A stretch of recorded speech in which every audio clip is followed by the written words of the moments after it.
November 28th is the feast day of Saint Catherine Laboure. Catherine was born in 1806 in France to Christian parents of 11. Her mother passed away when she was 9, so she was forced to drop out of school to do manual labors. Catherine was known to spend several hours after a busy day of taking care of the house to pray in her local chapel of the Virgin. At the age of 24, Catherine joined the Sisters of Charity after receiving a vision from Saint Vincent de Paul prophesying that she will become a nun. On that same first year of her novitiate, the Blessed Virgin Mary appeared to her telling her to make a medallion to share with the world.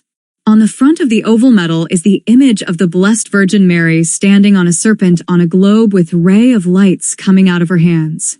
On the border are the words, "O Mary, conceived without sin, pray for us who have recourse to thee." On the back of the medal is a cross with a line at the bottom. Underneath the line is the letter M, symbolizing Mary standing at the foot of the cross of the crucifixion. Below the letter M, in capital letter, is 2 hearts on fire. The left heart of thorns symbolizes the Sacred Heart of Jesus and his crown of thorns. The right heart pierced with a sword symbolized Mary's great sorrow in watching her son die on the cross. These images are surrounded by 12 stars on the border of the oval medallion representing the 12 stars on Mary's crown mentioned in Revelation 12 verse 1. Mary's role as the greatest intercessor of God's grace on us is further revealed in a second vision. On November 27th of the same year, Mary appears standing on a serpent over a globe. Mary's hands was holding a golden globe at the heart as she gave praises to God asking for his forgiveness despite the great many sins of the world. Catherine held on to both of these visions for nearly 2 years until one day when it slipped out to her confessor and 2,000 medals were made.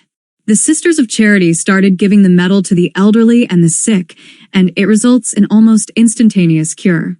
People in a coma woke up, the blind regained full sight, the mute could speak, and the disabled could walk again.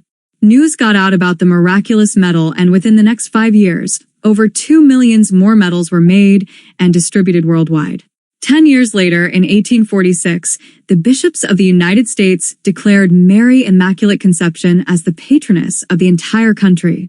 In 1854, the Pope officially proclaimed the Marian dogma of Immaculate Conception.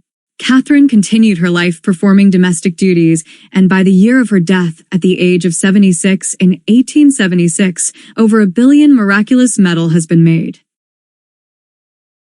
In order to continue learning about a new saint every day, click the subscribe button below and ring the bell to turn on your notification. Thank you, and may God be with you always.